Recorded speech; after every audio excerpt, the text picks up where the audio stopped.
Acontece. Eu fiquei confusa no botão que apareceu e acabei fechando a sala. Bom, então, né, voltando aqui no que nós vínhamos estudando ontem, né, e prosseguindo. O que a gente precisa entender?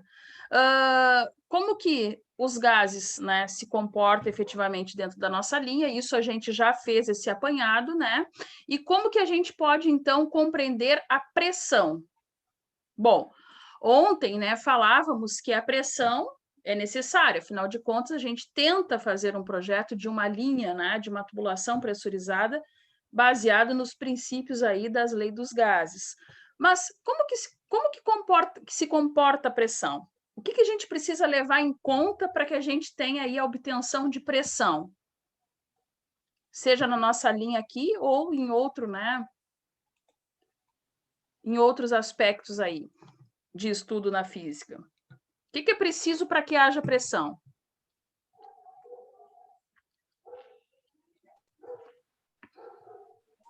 Primeiro lugar, ar, né? Não escutei, não entendi, Rafa. Pode repetir? Ar. Ar, tá. Ok, mas o que eu preciso fisicamente falando entender para que eu saiba que existe pressão? Vamos esquecer do ar, vamos pensar como que é definido fisicamente a pressão. Se eu quisesse fazer um cálculo de pressão, o que eu levo em conta? Volume? Pode ser? O que mais, Douglas? Eu entendi o que tu quis dizer com volume, eu já retomo para os outros aqui. O que mais eu preciso?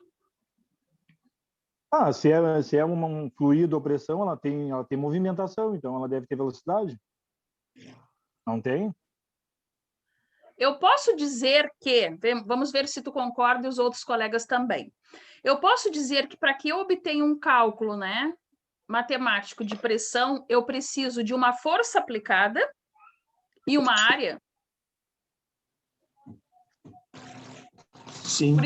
Sim, né? Por isso que eu disse que entendi o que o Douglas quis falar com volume. Ele pensou no contexto, né? Em algo. Ele pensou no reservatório. Ele pensou no reservatório, mas eu entendi o que ele queria dizer. Eu preciso ter algo que me quantifique, que me delimite uma área que ele imaginou no reservatório como um todo. Para nós obtermos o modelo matemático, né, se nós quisermos calcular a pressão, a gente precisa entender que pressão, para que ela exista, é necessário de uma força aplicada em uma superfície qualquer, em uma área. Por exemplo, eu pego o aparelho, né, de celular. Isso é uma área, correto? Sim. Sim. Se eu quiser fazer uma perfuração nesse celular, eu vou aplicar uma força. Quem vai determinar a pressão, ou seja, a penetração daquele instrumento que eu estou utilizando para que eu possa fazer uma furação nesta área aqui, por exemplo? Quem determina a pressão é a intensidade da força aplicada sobre esta área. Vamos dizer que a gente tem aqui uma área, sei lá, vamos falar de uma área aí de 2 metros quadrados. A força aplicada vai me dar a intensidade da pressão. Quanto maior a força, maior o quê?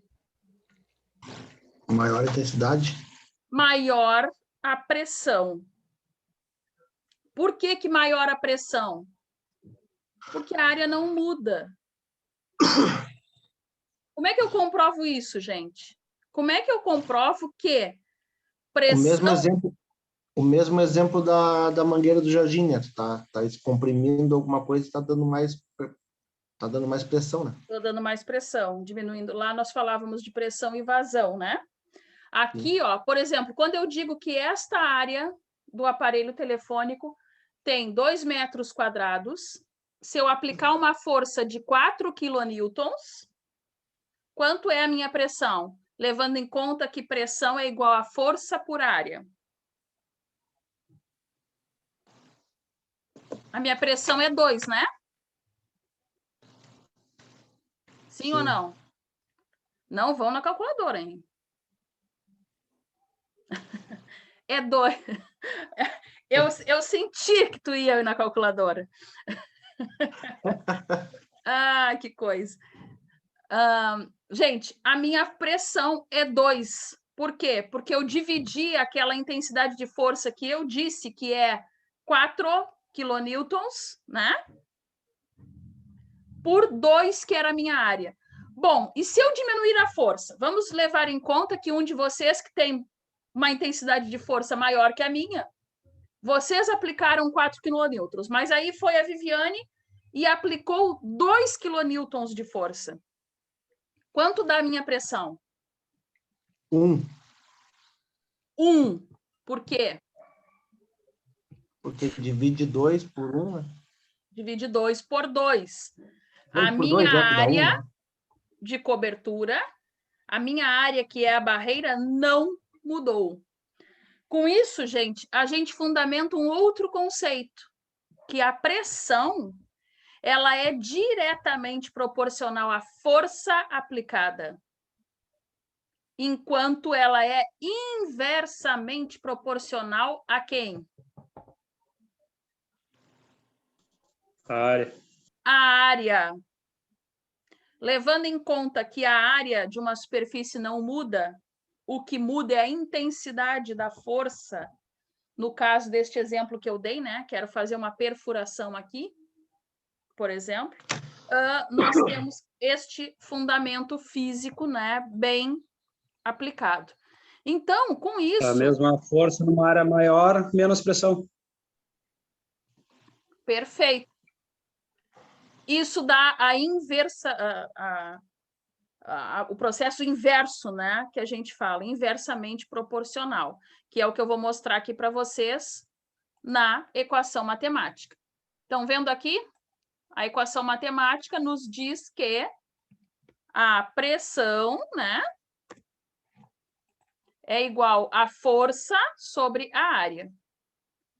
Então, isso que o Rodrigo falou, né? Vou botar maior aqui.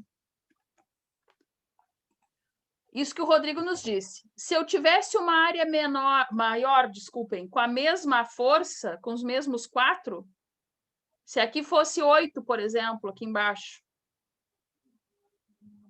Tá, Rafa, agora eu deixo tu usar a calculadora. Né? O que nós teríamos? Uma redução, correto?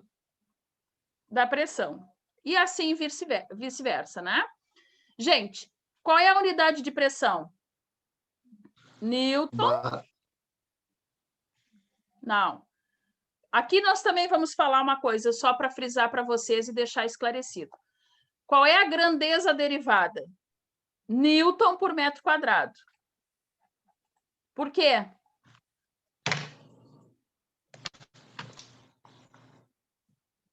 Força em Newton, né? Sim. Força em Newton. Por que força é Newton? Não se esqueça, eu vou botar aqui do ladinho para vocês lembrarem.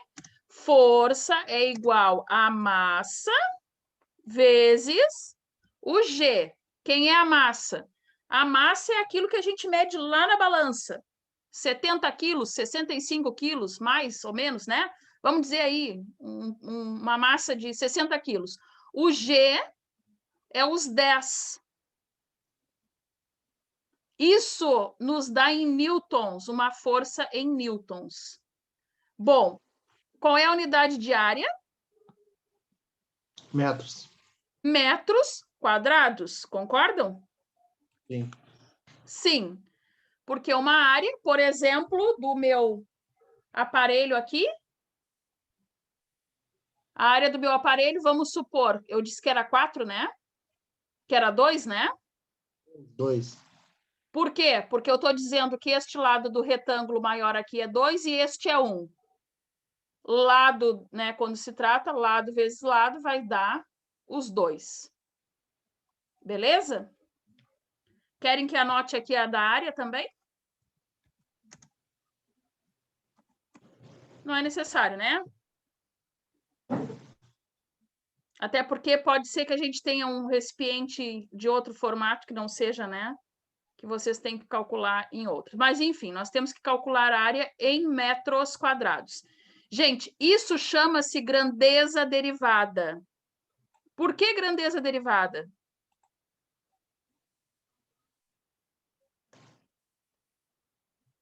Porque eu estou pegando, né, a equação matemática e estou botando de pronto os valores, né, aqui que são expressos na própria grandeza, na própria equação, correto?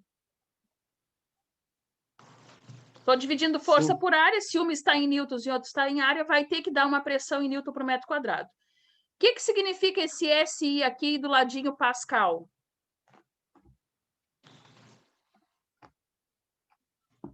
Medida internacional. Isso! O sistema internacional. Eu preciso falar com as pessoas de modo que todos entendam.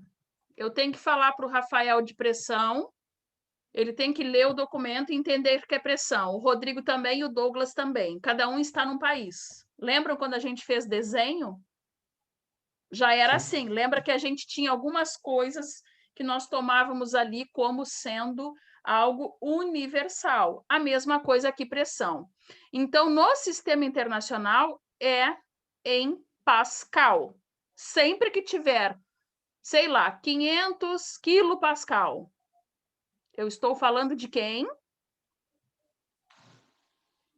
Pressão.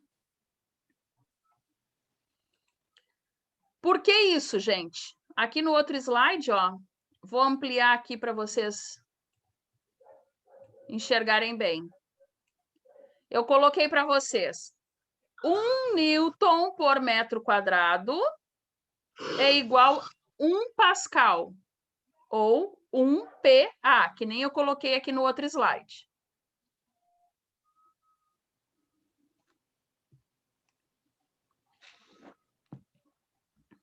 Até aí tá tranquilo para todos? Sim.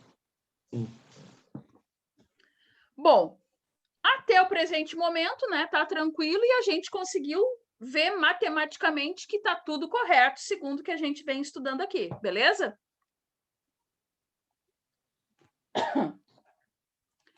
Então, prosseguindo. Nós temos que entender as diferenças de pressão e pressão atmosférica. O que eu quero dizer com a pressão atmosférica? Bom, aqui tem a definição, né, do que é pressão atmosférica. É a pressão exercida pela atmosfera terrestre ao nível do mar. O que é esse 760 milímetros de Hg? De quem que eu estou falando aqui?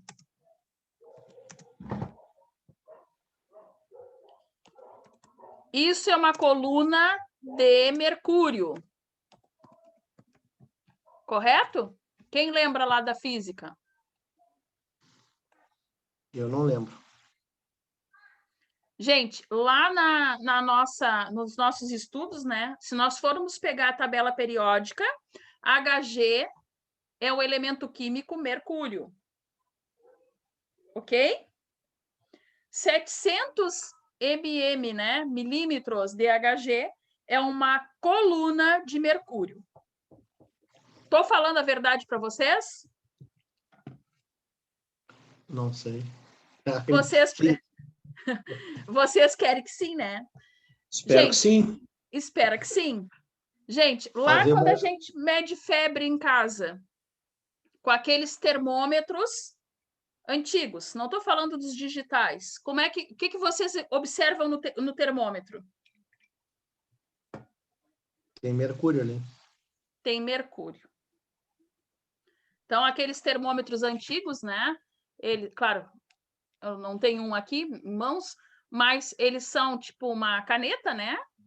E ali dentro, naquela ponta, né? Vocês colocam lá E aí o termômetro, então, vai subindo aquela coluna de mercúrio. Por que a gente sabe que é mercúrio? Quem é que já teve a infeliz experiência de quebrar um termômetro? Não, nunca quebrei. Quando ele quebra, talvez o Douglas, agora com o bebê pequeno, vai ter alguma surpresa se o bebê pegar o termômetro. Sim, com Gente, certeza. com certeza, né? O que acontece? Aquele mercúrio, ele se espalha, ele fica fragmentado, ele parece que não volta a se agregar de novo. Isso é uma característica do elemento mercúrio, lá dos estudos de química, lá da tabela periódica. Eu lembro, né, quando estudava, da professora, né, falar da característica, inclusive do exemplo do termômetro. Então, ali é medido em coluna. Quanto mais alto, mais marca, né, a temperatura elevada ali, quanto mais alto tiver a coluna. A mesma coisa aqui para a gente. Como é que foi descoberto isso?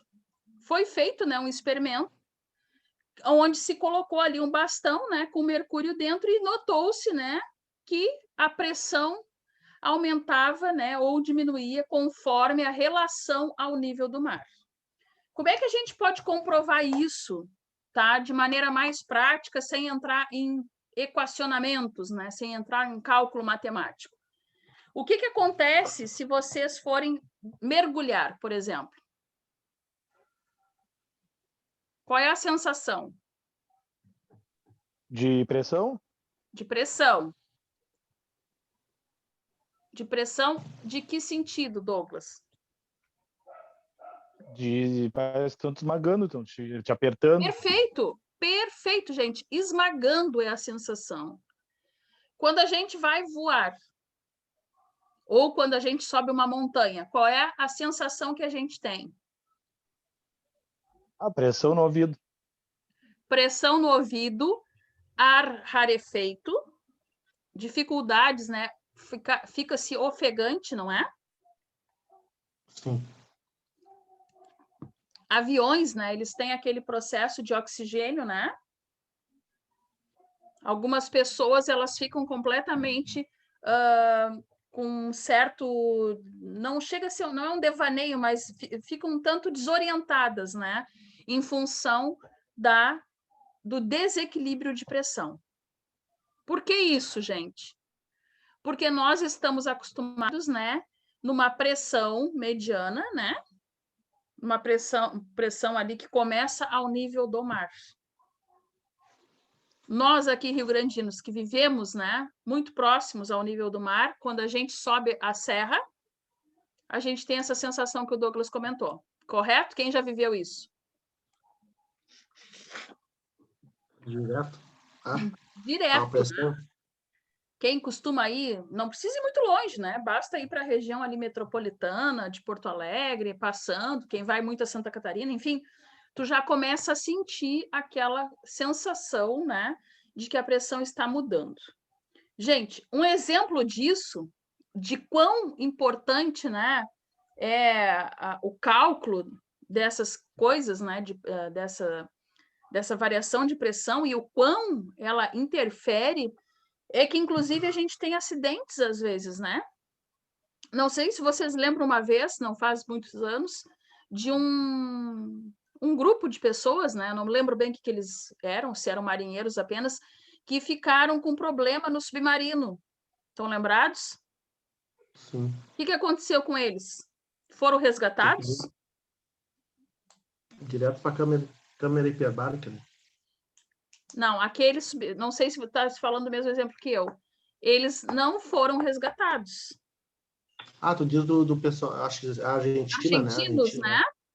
Eles não foram resgatados. Por que eles não foram resgatados?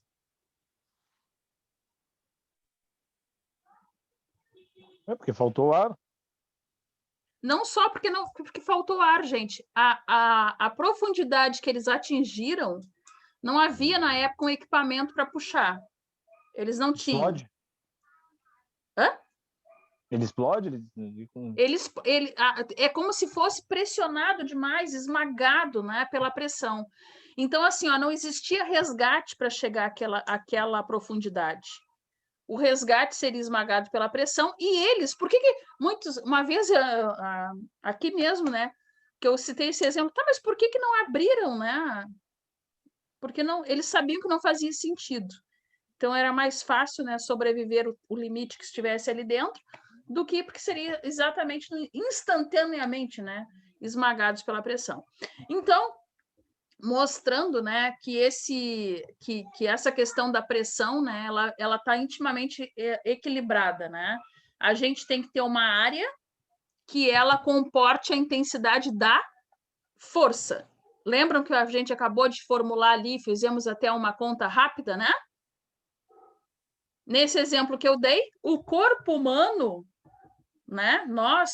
O estereótipo humano é muito pouco para a intensidade de força, por exemplo, né, naquele estágio lá de profundidade do nível do mar, com relação ao nível do mar. Professor, até vou te dar um exemplo, quando eu fui viajar para a Noruega pelo futebol, eu tinha até uma mascare para tratar, e aí eles mandaram tratar antes de viajar no avião. Porque eles disseram que a pressão pode explodir o... Imagina. Não é. Desequilíbrio, Eu tive né? que tratar tudo antes de viajar. Antes de viajar. Inclusive no ouvido, né? Quando a gente tem esse desequilíbrio, né? Quando subitamente o zunido no ouvido é tão grande que a sensação é que vai explodir mesmo, né? Então, isso é o que acontece, gente. Quando sobe-se muito do nível do mar, a sensação é de ser esticado e abaixo é de ser comprimido. Então, eu brinquei com você se eu estava falando tudo certo. O colega, o Douglas, já ajudou a confirmar, viu? É isso mesmo. Gente, outra questão, né? Agora eu vou mostrar um videozinho para vocês aqui, só deixa eu ver se eu quero atingir mais um slide ou não. Aqui, né? Então, a pressão 1 atm, tá? Que é a unidade de medida, né, para pressão atmosférica. Lembra que ontem nós falamos algumas pressões, né? No caso de linhas pneumáticas, nós vamos medir aí em bar, né? Pressão, essa que nós estávamos conversando agora, né, com respeito aí a nível do mar, podemos falar em Pascal. Pressão atmosférica em ATM. Sempre? Sempre, né? E ela vale 1,01310 na quinto Pascal. Beleza? Bom, então eu posso dizer que 1 atm é igual a 760 milímetros de mercúrio. Nós já tínhamos falado antes, né? Mas só está aqui. Vamos voltar ao slide anterior? Tem como voltar no slide anterior? Volto.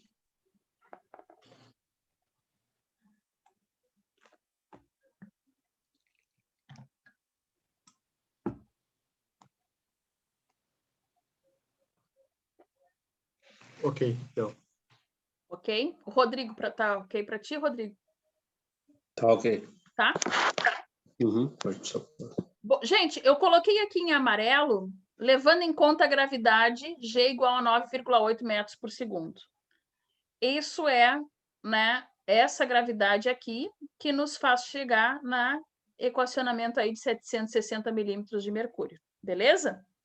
Eu não vou deduzir formulários aqui com vocês, tá? Vamos pegar direto da bibliografia. Algum exemplo que ultrapasse? Como que seria montado a equação para ver se vai... na realidade, a gente tem que ver Mas se ela não ultrapassa. Tu não tem... Agora eu vou ter um vídeo aqui para mostrar para vocês que fala do experimento. Esse experimento é sempre nessa medida, como se fosse uma galga. Tá ok. Não vai ser, não vai ter em nenhum momento tu vai ter essa coluna maior que isso e nem menor. Sim. Ela é sempre medida para essa referência.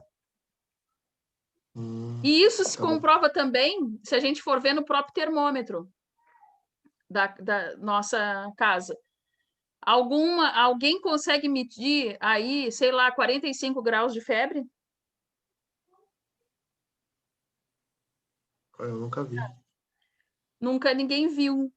Quantos graus medidos aí de temperatura um ser humano consegue sobreviver?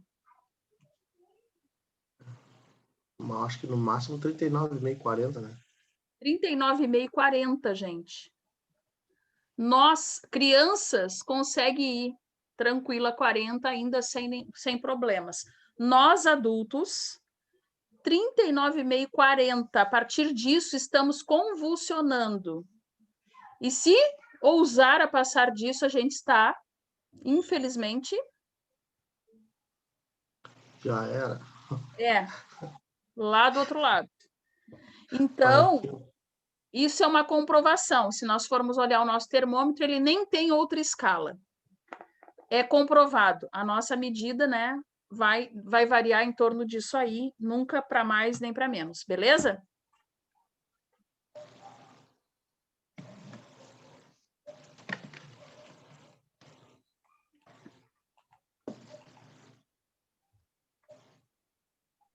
E a pressão hidrostática?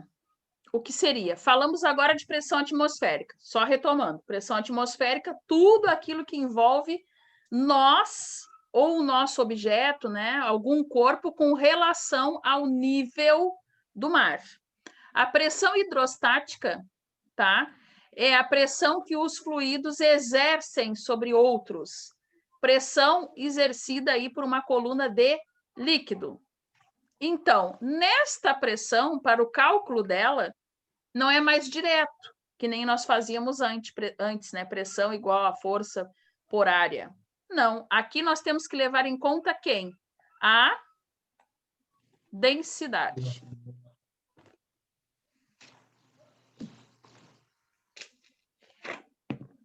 Também a altura, tá? Do ponto onde a pressão é exercida. Então, aqui nós já temos aí algum diferencial com respeito a outra pressão. Por que tem que se levar em conta a altura? Porque nós temos aí um fluido se sobrepondo ao outro, né? Eu vou mostrar agora para vocês uns vídeos, pode ser? Isso aqui é um exemplo de pressão Vivi, olha só. Oi?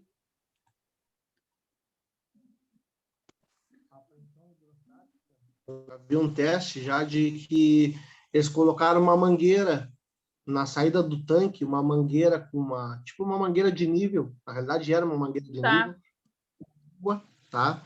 E deram pressão no tanque. Aí do lado daquela mangueira ali tinha uma escala, uma trena, botaram uma trena para ver o quanto a chuva. Tá. Pode prosseguir, Rafa. Não, aí deram pressão no tanque, até ver o quanto é que ela ia subir, entendeu? Uhum. Ela subiu até um certo ponto, daí eles deixaram em stand-by ali para ver o quanto é que tinha algum vazamento, alguma coisa, se aquela água ia começar a baixar mediante a escala que tinha ao lado. Mas deu tudo normal. Deu tudo normal. Baixou, né? Isso é um exemplo de quê? De pressão hidrostática. Um outro exemplo que a gente tem, que vocês devem conhecer, é aquele da construção, né? A clássica mangueira lá de nível. Sim. O que significa aquela mangueira de nível? Não importa o que está acontecendo, se nós temos aí 20, 30, não sei, de rebaixo lá. Se nós queremos garantir um ponto, a gente vai botar em nível, né, no que a gente queira, no referencial, e dali vai estar correto no outro ponto, porque ela vai entrar em equilíbrio. E se ela não entra em equilíbrio, enquanto ela não entra em equilíbrio, a mangueira não para de oscilar. Nunca.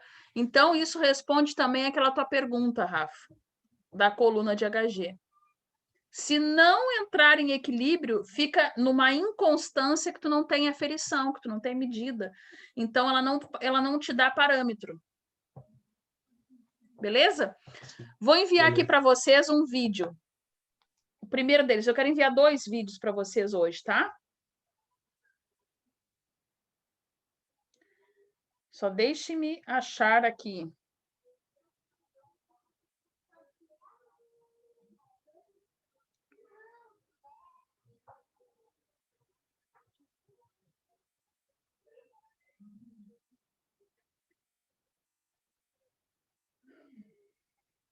Me deu um branco, é MEC 6, né? Não. 7. 7, né? Desculpa. Verifiquem se chegou o vídeo, por favor.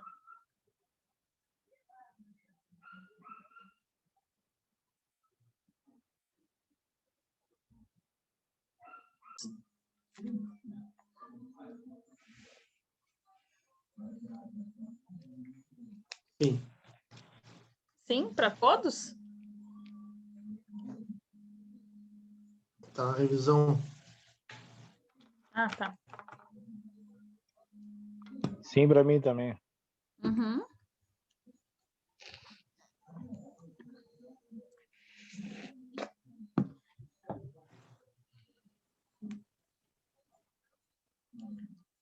Bem, Rodrigo, para ti terminou? O Vitor não sei se está podendo falar, mas o Rodrigo que estava mais... Terminou aqui para mim. Terminou também? Bom, gente, o que a gente conseguiu observar nesse vídeo que a gente assistiu agora? O comportamento, né, de um gás dentro de um recipiente. Nós conversamos isso ontem.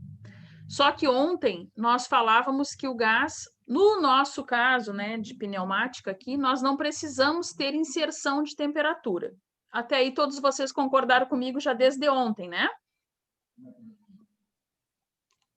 Correto? Sim, né? No entanto, a gente verificou hoje, né, através daquele vídeo, que uma experiência simples que a gente tem é da panela de pressão. Todos têm em casa, né? O que acontece ali com respeito, né, aos gases? Para que haja um funcionamento naquele caso, é necessária a inserção de quê? Calor.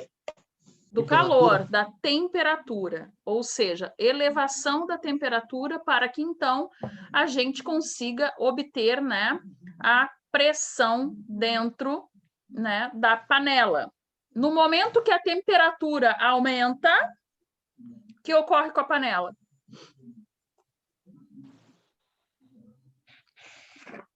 Libera os gases, né? Libera gases através daquele válvula, né, que temos ali de segurança, que é a que inclusive estoura, né, tem ali próximo, né, estoura caso a pressão esteja superior, né, ao que comporta. Bom, ali nós tiramos duas conclusões, né, que para o nosso caso sabemos que não precisamos da inserção de temperatura na linha. A linha pneumática trabalha com temperatura ambiente, ok? Com temperatura constante. Porém, a gente tira a seguinte conclusão. A linha, quanto mais pressurizada for, maior a percolação do gás, correto? No entanto, ela não é feita para suportar o quê? Temperatura. Rafa, não estou escutando. Seria, não tá, no caso, para temperatura, no caso? A nossa linha da conclusão da panela, né? Ali a gente consegue verificar que, no caso, né, aproveitamos a questão da pressurização, ali precisava de temperatura para que se elevasse a pressão. No nosso caso, nós temos lá os compressores, correto? Que nós vamos estudar de maneira mais, né, elaborada. No nosso caso, temos lá o auxílio dos compressores e de todos os componentes aí da linha para que ela seja eficaz. Porém, a nossa linha não suporta pressões acima do que ela está projetado. Como é que a gente pode verificar isso com o exemplo ali do laboratório, né? Do vídeo que a gente assistiu, da panela, por exemplo. Quanto maior a temperatura, maior a pressão interna. Significa que a pressão interna está muito maior do que a externa e precisa liberar gases. O que é aquele gás que é liberado ali? O excedente, né? Aquele que permite o equilíbrio, o limite de pressão interna com o externo. No nosso caso, a nossa linha pode ter obstruções? Se exceder, sim. Não entendi. Preguiçosa. Exceder o limite, sim, né? Algum lugar vai vazar. Sem exceder o limite, sim. Porém, ela é projetada. Por isso que a gente começa a obter agora esses conceitos para que a gente possa fazer o cálculo matemático. A gente vai verificar que a nossa linha, né? Depois eu vou passar os ábacos para vocês, para os cálculos, né? E a gente verifica o quê? Quando o cálculo, a gente vai sempre fazer todo o cálculo e vai dar um diâmetro de projeto. Tá? Por exemplo, vamos supor que a nossa linha desse 22 milímetros. Tá? Não temos. Qual é que a gente vai utilizar? Uma maior. Uma maior. Nunca a menor. Por exemplo, uma maior que a gente pode ter, vamos falar aí de uma linha, né, que tenha dado lá 23, por exemplo. A gente sabe que existe diâmetro, né, de 22, comercial. Como deu 23, a gente poderia erroneamente pensar, opa, deu 23, né? Ou deu 22,5, por exemplo. Gente, 22,5 não é 22. Apesar deste meio, né, que nos representa ser muito mais próximo a esse diâmetro, né, comercial do que ao de 25, a gente vai usar sempre o maior. Por quê? Porque qualquer sobrecarga na nossa linha é como se tivéssemos com a nossa panela de pressão com a válvula suja, obstruída. Todos compreendem isso? Sim. Sim, né? Então, este é o mesmo princípio. Apesar de, no nosso caso, que tipo de pressão nós vamos ter nas nossas linhas? Foi falado quase no finzinho do vídeo. Posso dizer que é a diabática?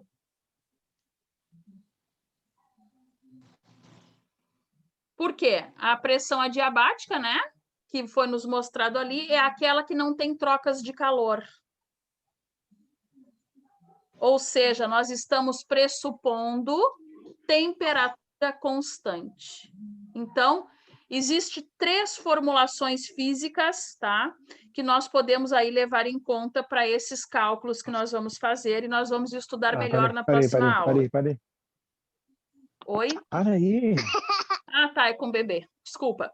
Achei que era aqui. Gente, nós temos 3 fundamentos para isso, tá?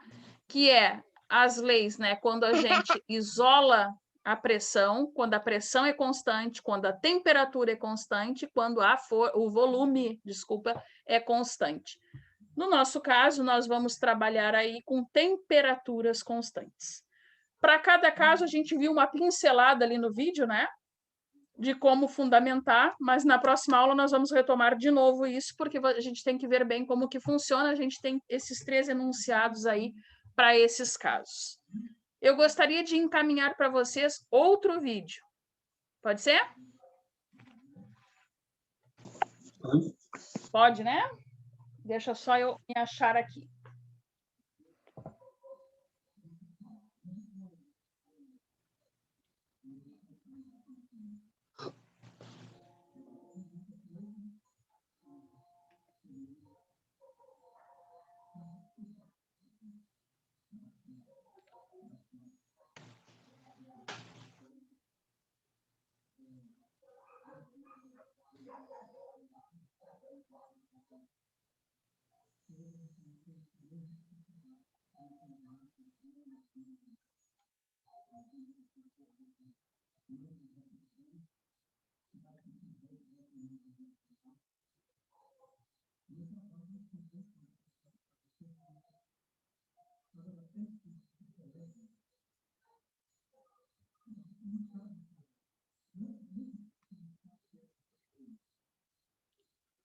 Por favor, vejam se chegou aí para vocês. Sim. Sim? Então, eu vou fechar aqui para a gente poder assistir junto, tá? Tá bem. Nós conseguimos verificar também, né, em laboratório, ali por experiência simples, mais alguns fatores dos quais a gente já estava levando em conta, né, como fidedignos. Por exemplo, a questão da pressão e pressão atmosférica. Então, ficou bem claro ali, né, quando mostra no desenho animado que eles fizeram ali, quando a gente desce, por exemplo, né, e vai próximo ao nível do mar, o que acontece? Mais pressão. Mais pressão. Então, o que a gente falava, né? Quando se mergulha, por exemplo, a gente viu que nós temos o fator pressão atmosférica e pressão de coluna de água. Ficou esclarecido ali, né? Por isso que a gente sente aquela intensidade, né, de esmagamento e também uma possível ali surdez, né, momentânea. E, ao contrário também, né, quando a gente vai subindo, ficou esclarecido o motivo. Bom, uma pergunta que foi a do Rafa, né, alguns minutos atrás, com respeito ao experimento de Torricelli. Aquele experimento, né, foi feito mais ou menos século XVII, né, que foi verificado ali historicamente. Então, mostrou que ele teve a brilhante ideia, né, de pegar no seu experimento uma vasilha, né, conseguiu enchê-la de mercúrio, desculpem, né, e uma coluna completamente cheia de mercúrio, da qual ele botou na vasilha. O que Torricelli descobriu? Descobriu que dá 76. Exato, né? Os 760 milímetros de Hg, né? Ou 76 centímetros. Gente, por que era a pergunta essa do Rafa, né? Que é este número e não outro qualquer. O desenho era um simples desenho ali, né? Uma animação que foi feita, mas que dava para a gente notar. A mesma coisa do equilíbrio, né? Que a gente falou aqui da mangueira de nível, né? A água tende a um equilíbrio e que ela vai ficar no mesmo ponto. No caso do mercúrio, né, no recipiente, ele nunca mais vai baixar daquele 76, desculpem. Ele vai permanecer. Aquilo é suficiente para o equilíbrio. Equilíbrio de quê? Lembrem que lá no desenho mostrado no vídeo, nós tínhamos a vasilha, depois da vasilha nós tínhamos uma linha, né? Cinzentada, né, mostrando o final do mercúrio. A pressão atmosférica, que era posta em cima, né, daquele líquido de mercúrio dentro da vasilha, impedia que descesse mais mercúrio da coluna, bem como a pressão interna do mercúrio exercendo, né, para a pressão atmosférica um sentido contrário, impedia que o líquido subisse. Isso vai ser assim a vida toda. Nós não temos nenhum outro físico, né, nenhum outro cientista que conseguiu comprovar isso de maneira diferente. Ou seja, entra-se em equilíbrio. Não mal comparando, isso é o sentido, praticamente, né, o mesmo entendimento que a gente tem, por exemplo, das embarcações. O que faz uma embarcação flutuar? Começa pela geometria, né? Geometria. O calado, né? Sim. Do local. Sabemos que um barco artesanal, por exemplo, né? Que a gente vê muito aqui na nossa região dos pescadores, né? Ele não vai para alto mar. Por quê que ele não funciona em alto mar? Porque ele não tem uma área de cobertura que resista a quem? A força do mar. A força do mar, e automaticamente essa área é muito aquém da pressão que vai ser exercida sobre ela. Lembrem lá no vídeo né, transportando para esse exemplo que estamos falando agora, lá no vídeo, quando a moça fincava na folha de papel um lápis, né, com a área, né, com a cabeça do lápis, né, para baixo, e um alfinete, o alfinete adentrava o papel, o lápis não. Porém, se nós colocar o lápis nesse sentido, onde temos uma ponta, ele já marca o papel. Isso é a mesma coisa com respeito ao exemplo aqui que nós estamos trazendo das embarcações. Quando tratamos disso, nós tratamos de empuxo, né? Lembram lá da física, quando a gente falava no empuxo? Era exatamente isso, né? A professora fazia os barquinhos ali, né? Colocava. O que nós tínhamos que fazer para o barco não naufragar? Equilibrar as pressões. Então, eu não entendo muito, né, de embarcações e desse sistema aí, mas o que eu conheço de física funciona da seguinte maneira. Se nós estamos com pouco pescado, vamos dizer assim, o que a gente faz no barco? Coloca mais água, né, para dar mais água. No momento que a gente vai enchendo o barco com pescado, né, com outros, a gente vai tirando aquela água.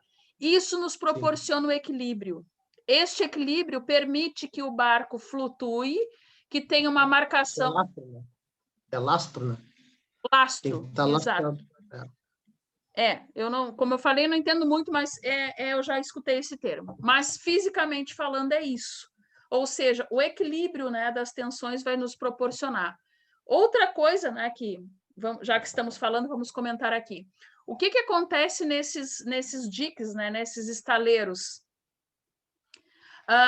Alguns barcos a gente sabe que não entra, né, no estaleiro. Sim. Né? Navios, né? Estou falando barcos de maneira genérica.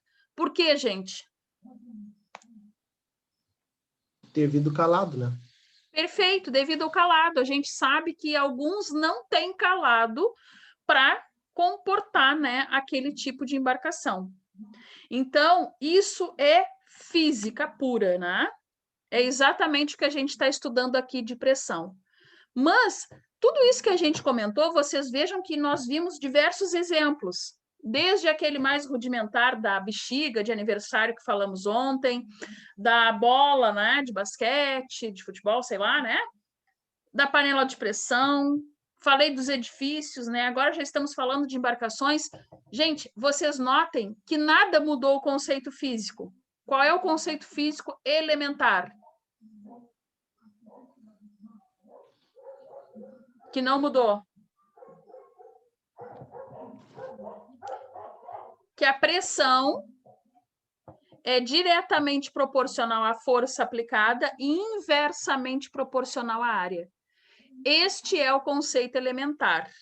Depois disso, nós vamos ter atenuações nesse conceito. Quais são?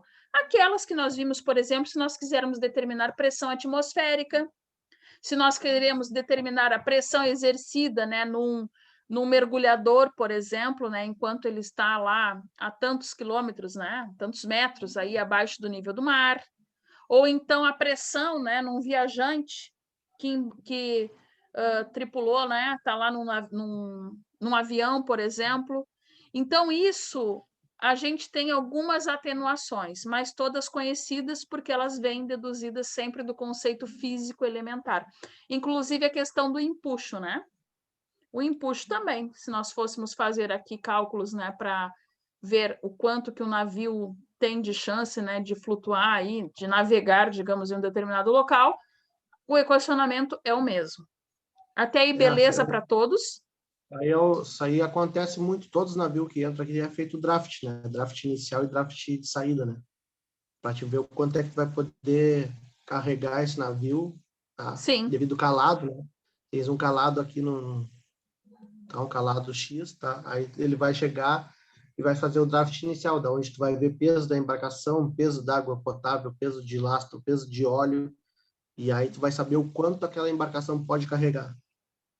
Aí depois, na saída, tu faz o draft final para poder saber se tem calado realmente para ela poder... Para ela poder prosseguir. Isso, vocês notem que é tão importante, né? Que ela chega e sai, segundo o Rafael está nos contando, né? Sobre o mesmo procedimento. Por quê, gente? Sob o risco da embarcação ser destruída, né? Encalhar, né? Encalhar, né? E depois, e uma vez encalhado, né? Ela não resiste mais à pressão aí de forças das águas.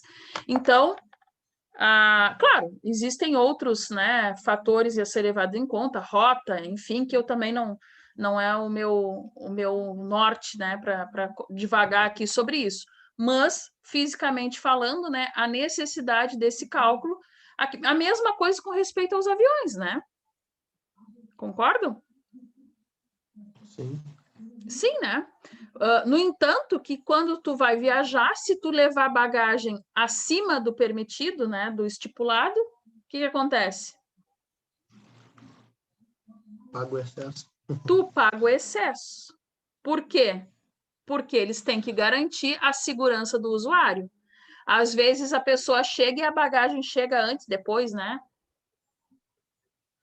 Então, mostrando que isso é muito importante, tanto quanto a gente está no processo aí de navegação, né, quanto aí na atmosfera, né, voando, né? A gente tem que ter esse limite, né, fidedigno, justamente para que não ocorra o desequilíbrio das pressões. Ou seja, a pressão atmosférica não pode ser superior, né, à pressão interna ali do nosso veículo, digamos. Até aqui tudo tranquilo?